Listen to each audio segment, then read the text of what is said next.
Hey guys, আজকে ফুচকার একটা শর্ট ভিডিও নিয়ে এসছে। এই দেখুন, কতগুলো ইমলি ভিজিয়ে নিয়ে রেখে দিতে হবে। এদিকে ময়দা, সুজি, নুন দিয়ে ভালো করে ডো করে নিতে হবে।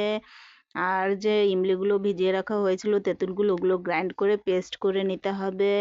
পেস্ট করে এটা ছেঁকে নিয়ে নিন। তাহলে চলো, এগুলো জল দিয়ে, গুড় দিয়ে, তারপর হচ্ছে নুন, লাল লঙ্কার গুঁড়ো, চাট মশলা, তোমার যেটা যেটা ভালো লাগে দিয়ে এটা ভালো করে জ্বালিয়ে নাও। আর এদিকে সবুজ চাটনি করার জন্য এই সবগুলো নিয়ে ভালো করে গ্রাইন্ড করে নিতে হবে। আমি লিখে দিয়েছি কী কী দিতে হবে। আর এর ভিতরে কিন্তু ওই যে তেঁতুলের টকটা রেখেছো, টকটাও দিয়ে দেবে। আর শেষে একটু বুন্দি ছিটিয়ে দেবে।